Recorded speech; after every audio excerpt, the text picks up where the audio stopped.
Well, ladies and gentlemen, just gentlemen, welcome to the 2009 Guyasuta Fellowship Program kickoff.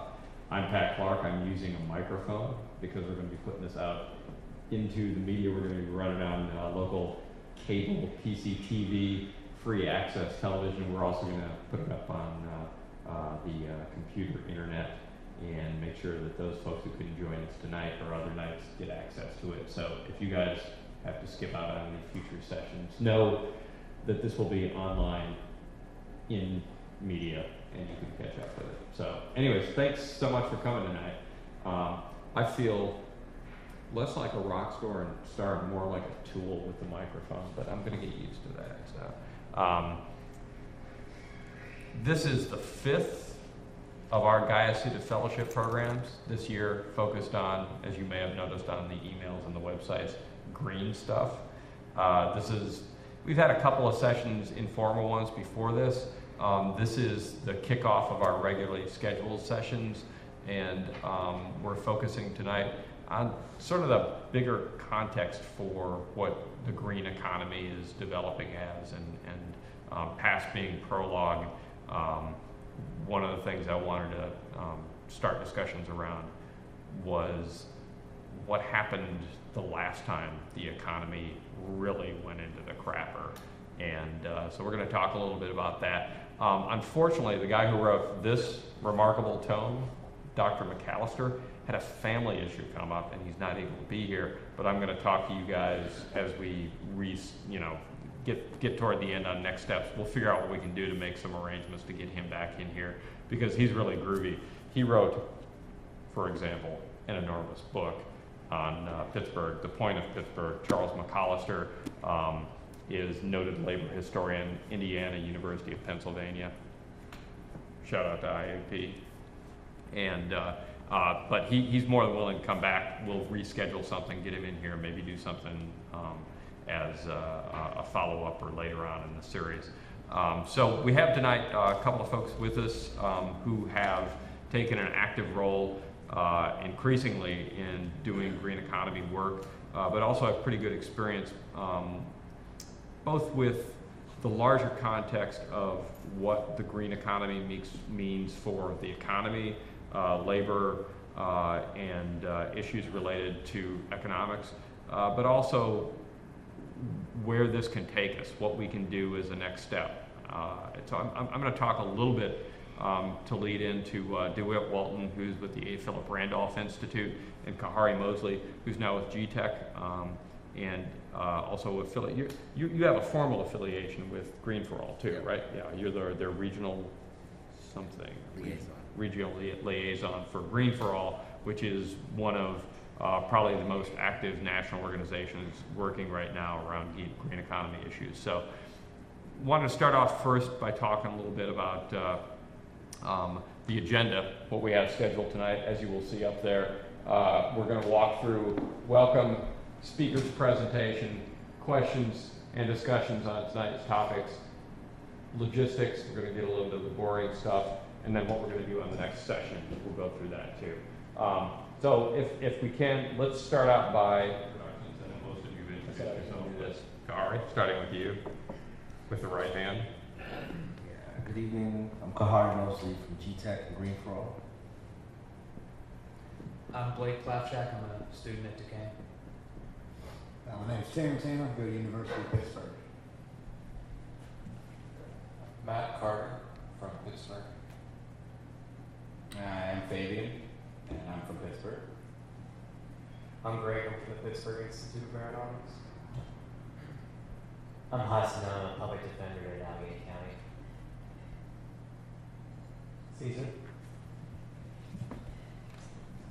I'm DeWitt Walton from the Pittsburgh chapter of the A. Philip Randolph Institute and the United Steelworkers.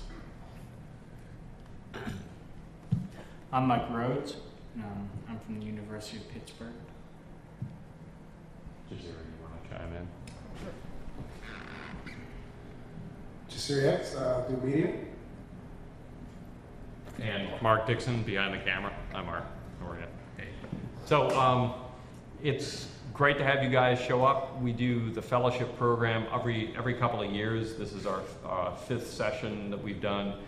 First one was starting in 2002, and each year we cover what we think are relevant topics. The last few years we've actually been covering relevant, timely policy issues with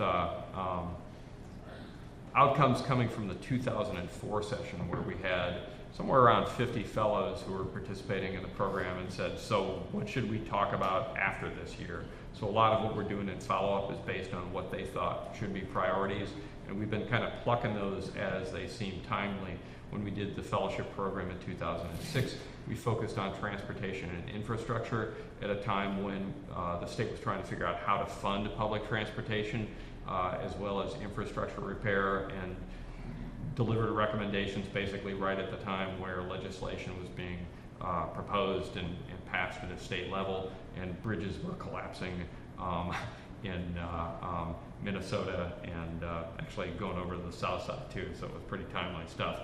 This year we want to focus on three issues that kind of merge together under the framework of the outcomes of the Recovery Act in many ways. We wanted to look at how you build sustainable communities, how you start addressing focus on the green economy, and when proposal came out to fund a public works program essentially that was in no small part based on the economic model of what got us out of the Depression, or at least got us into a position that we could get out of the Depression, that kind of crystallized for me. It all seemed to be relevant, and taking from Paul O'Neill, who was a former Treasury Secretary, a quote when the Recovery Act was first being proposed. He was quoted in the Post-Gazette saying, this can work, but only if it really gets down to the community level. And I think that's a pretty good way to look at how the impact of not just the Recovery Act can take place, but also a continued investment and growth within the green economy. It'll work, but if it meets the needs of people, if it really does reflect what are the core principles of sustainability, or the triple bottom line, however you want to measure that.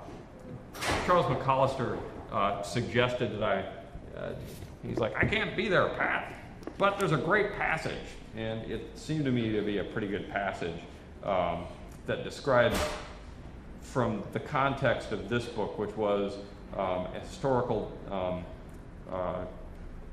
documentation of the history of Pittsburgh that comes from a labor perspective. I'd ask him to speak a little bit about the New Deal and what it represented in terms of economics, and how maybe that can be applied to the lessons of not just the 30s and 40s, but today. And he referred me to a pretty long passage here that was relevant to a comparison between what was up in Pittsburgh at the turn of the 19th century versus what was going on at the turn of the 20th century, and it seems pretty relevant to me to these discussions. In the 100 years from 1800 to 1900, Pittsburgh's relationship with its land and waters changed dramatically. The great flocks of birds that once blackened the sky, the panther, pit panther, or whatever the Penn State thing is, the Nittany lion, the wolf, the woodland buffalo, already precarious in the century's dawn, were gone. The lush, pristine landscape, the towering trees, the rivers teeming with an astonishing diversity of fish, turtles, crustaceans, and amphibians had disappeared. The rivers were nearly lifeless by 1900, serving as drains for the untreated sewage of hundreds of thousands of people, with acidic discharge from hundreds of mines. And his chapter starts out with quoting about in 1897, massive fish kills were reported, and the discharges from many coal mines were lining the banks of streams with thousands of dead fish. And I read that, and these are all timely matters. We just saw a stream get killed down at the border of West Virginia and Pennsylvania, and although there's a lot of spin in public relations about how it was caused,